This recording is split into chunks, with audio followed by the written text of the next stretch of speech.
to me, this is easily one of the most iconic songs of my year. And it's very specific as well. It was on the FIFA soundtrack. And that's the first time I've ever heard it. All right, yeah. If you ask somebody around about that song, if they knew it in 2013, they heard it on FIFA.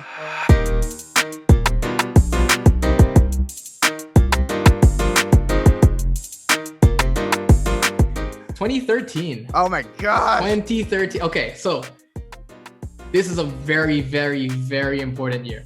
This is the year of EDM. This is the year where EDM starts to take that upward swing. And like I said, this was the downfall of commercial pop for now. This is the downfall of commercial pop. And this is the upswing of EDM. Okay. Very, very important pieces of musical evolution came out of this period. We had the Harlem Shake, first of all. We had the Harlem Shake, which is another, again, trendy song coupled with a dance.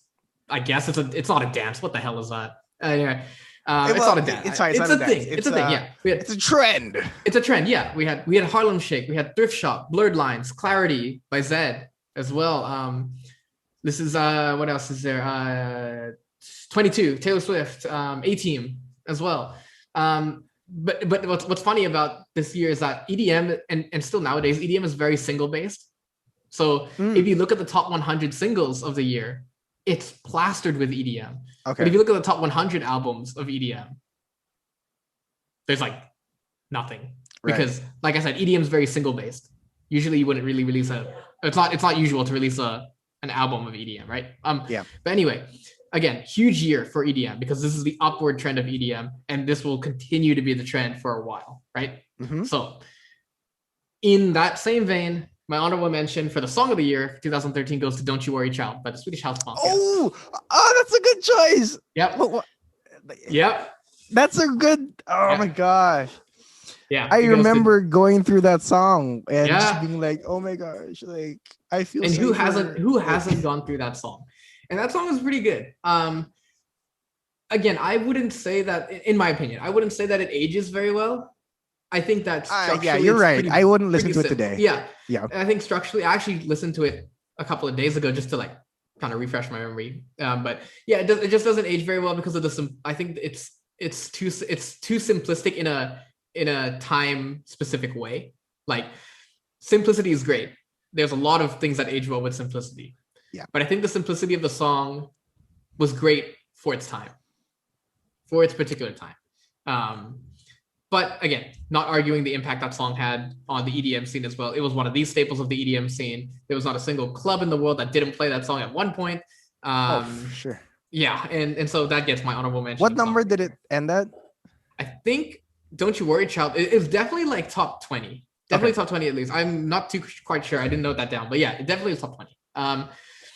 But my number one song of the year for 2013 goes to Royals by Lorde. All right. And not what I expected, but that's a good choice. This seems like a pretty obvious choice. Number 15. But I love everything about Lorde. I love her songwriting style. I love the atmosphere of her music.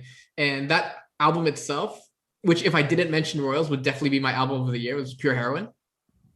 That album represented something in pop that I feel like trended very well nowadays, which is it's not a bright, happy pop album. It's not that energetic. It's not that uplifting. It's not that playful. Yeah. It's mellow. It's somber. It's kind of dark. But for sure. Yeah, it's not a bright, happy album is what I'm trying to say, right? It's a very, very somber album. And I think that was very important to put in charting music because I personally wanted to see more contrast in the top 100. I wanted to see more contrast of dark, brooding stuff. And while, again, that paved the way for more dark and brooding stuff later on, I think that it was a very, very important song for the time, not just because of how catchy it was and how a lot of people loved Lorde and put her on the map. That song single-handedly put her on the map, that is. But I think it also represented a great contrast in pop charting music that I feel like was definitely very much needed. I'm not going to argue with you. Yeah, so those are my songs. Now, Trey, honorable mention for the song of the year, 2013. Gosh. My honorable mention for the 2013 song of the year I'm not sure. I don't think you'd expect this, to be honest with you. All right, hit me. Safe and Sound by Capital Cities. I did. Well, okay, yeah, I did not expect that at all. So Okay, yeah. to me, this is easily one of the most iconic songs of my year, 2013, and it's very specific as well. It was on the FIFA soundtrack, and that's the first time I've ever heard it. All right, yeah. If you ask somebody around about that song, if they knew it in 2013, they heard it on FIFA. Like I've had people that I've met along the lines where we go, "Oh, it's a FIFA song. It's that FIFA song." And that's how strong it was. Even though FIFA had like a great soundtrack, this one stood out. Just an amazing, super fun song. I still listen to the song today. It's in one of my albums, one of my playlists, and again, it's another kind of one-hit wonder because I don't know anything else from them. Yeah, I'd imagine. But they ended the year 29, so good for them. Yeah, damn. That's a very comfortable place to have one-hit wonder. Yeah. My song of the year. And there are so many great songs. Like there was When I Was Your Man. Yeah, this was a tricky year. I Knew You Were Trouble. Like I was so tempted to put those in. But my number one song goes to Thrift Shop. Yeah, I agree. I watched Macklemore when he came here. That was a concert that I was not planning on going to, but my friend got tickets the day itself and was like, "Do you want to go?" Really? Wow. Yeah. Okay. Yeah. I remember because this is still 2013. I had to ask my parents. I'd be like, "Mom, Dad, can I go?" Of course. Yeah. And the one I was going, like, she was a girl, so I was like, "Mom, Dad, can I go to this concert with this friend?" And they were like, "Is this a date?" And I was like, like, how do you answer that? You know? Yeah, what I mean? sure. But they wouldn't believe you because I liked her during the time too. Yeah. Like, and it was obvious. But then I just have memories about the song. Of course, same thing ish. This is kind of the peak of Macklemore. He made more stuff, sure, and more hits came along, but nothing quite like Thrift Shop. And I would argue, to be honest with you, that he kind of made it cool again to thrift. The idea of it suddenly was okay for a lot of people. Well, the idea was there. Like I think I can imagine so many people, like I know a lot of people like didn't even know what thrifting was. Exactly. Really.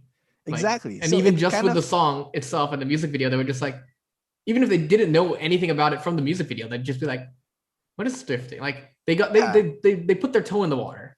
They got to put their feet in the water for that because of that song. And I feel like it's the start of people being like, "Oh, thrift, all right," you know. It's not seen as the cheap option or the weird option. Yeah. Or it kind of opened the door for that. That's why Thrift Shop by Macklemore is number one for me. Okay, so albums. So again, like I said, funny thing is that even though EDM ruled 2013, they don't really release EDM albums. Oh no. Like EDM artists don't release EDM albums. So if you look at the top 100 albums, it's quite varied. Red was that year by Taylor Swift. 2020 Experience by Justin Timberlake. Yep. You see appearances from Imagine Dragons, Drake, Mumford Sons.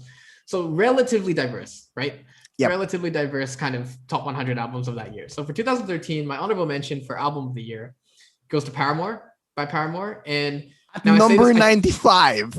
At number 95, literally just snuck in. And again, I want to make a very, very strict disclaimer about this honorable mention is because I actually don't really like that album. Okay.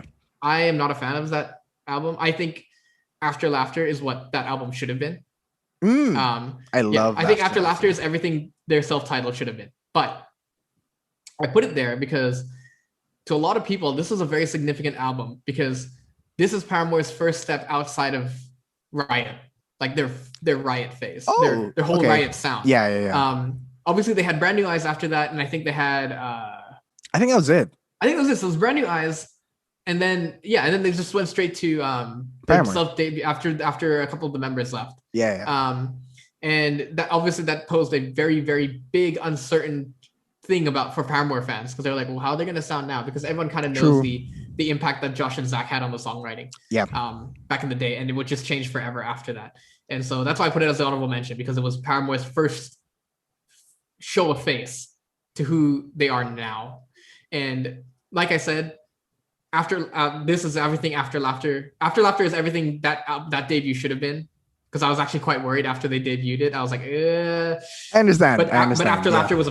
laughter was a masterfully made album. But anyway, but our album of the year goes to the number 19 spot on the Billboard, which is Random Access Memories by Daft Punk. And this was the easiest choice for me. Really? Okay. Yeah. So Daft Punk has always been a staple in the electronic community, but perhaps not so much in other communities outside of their 2001 single, which was Harder, Better, Faster, Stronger, which anyway was popularized by Kanye when he resampled it in 2007. Yeah. So people knew Daft Punk from that, but people really knew more Kanye from that. You know what I mean? But anyway, so they've always been a staple in the electronic community, but they've kind of been in the back burner. But this album itself was a monstrous undertaking. It was a stacked production team. So they had production teams from various genres just fused into this electronic, like the shell of electronic music that made the music so very refreshing and interesting. So they had like Nile Rodgers from Cheek. They had Paul Jackson Jr., who was the guitar player for Michael Jackson. They had Paul Williams of David Bowie, and Pharrell, who needs no introduction. So this was like a stacked like songwriting team. Yeah. Additionally, they recorded in like some of the most famous studios in the entire world. Like they recorded, I think, in like 6 or 7 studios. Capitol Studios being one of them. Electric Lady Studios. Like this was not a cheap album to make. This is a stacked album. And to me, it's because of that fusion of like older styles, funk especially, funk and electronic fusion. It's one of the most tasteful fusions and most consumable fusions of electronic music with pop and funk I think I've ever heard in my life. It's like, it's fun. Remember, this is EDM. This is the year of EDM, right? So these are like pretty hard hitting songs like Clarity, and stuff like these are pretty hard hitting songs. But this electronic album is quite laid back. Like it's fun, it's laid back, it's groovy, it's not overly adventurous. It doesn't come off as like obnoxious or loud either, or like it's trying to prove something. It's just good music. It's just good music, a stacked team, Daft Punk. Yeah. So that's why it gets my album, and it's one of my favorite albums of all time. So it gets my album of the year for sure. All right, that's an interesting choice. I would have never thought of that for you, because I didn't know. It's cool. It's a cool album. It's a cool album. Yeah, I should listen to it again. Like as someone who's not a snob to it. All right. So 2013, in terms of albums, it's one of my hardest. It was one of the hardest choices for me to choose from. There's just so many different ones. Like, I'm sorry, 2020 Experience, you're great. Yeah, but you're not the top for me. Like, fine, musically, you might be number one. Whatever. I almost put yours truly by Ariana at 100. I almost put Paramore. Okay.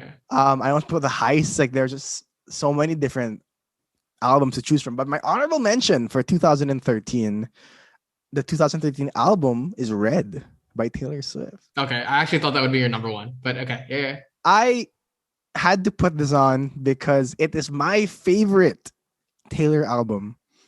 It was when she went away from her original country sound or folk-ish, you know? Yeah. And she goes and evolves into this pop sound, and it's good. I enjoyed it, you know? 2013 me was like, is this Taylor Swift? I like this. I don't hate this. Yes. You know what I mean? She evolved from being for 12-year-old girls to being an easy listen to anybody. That's what it felt like to me. And you have songs like 22. How anyone turns 22 nowadays, that's the song. I knew you were trouble. We are never ever getting back together. Everything has changed with Ed Sheeran. Yeah. It's just a heavy album for sure. It's that's a great stacked album. Yeah, great album. But it's not my number one. But it's not number one. Yeah, my number one album for 2013 will go to Unorthodox Jukebox. By Bruno Mars. Okay. Yeah. I watched the show when he came here for this tour. It is my favorite performance that I've ever seen. Like, when he goes on the stage, he just captures everything. He captures all your attention. Yeah. And when he sings, and this is one of his more underrated albums, like people don't really talk about it. But I loved some of the songs. Like honestly, I love Gorilla. It was one. It would probably be one of my most listened songs of that year. I remember just feeling so emotional about it. I was listening to it again. I was actually listening to it a few months ago.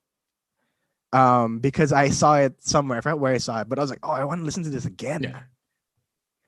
And it holds up so well. Unorthodox Jukebox by Bruno Mars, number 1. Yep. Unorthodox Jukebox, I still spin from time to time. Great album again. Awesome. Super good. It was hard not to put it anywhere. But again, the reason why I did it is because, like you said, my list is filled with Bruno. So I need a bit of space. Bruno's coming back for me. I'm just he's coming back for me too. So let's see if there's a crossover.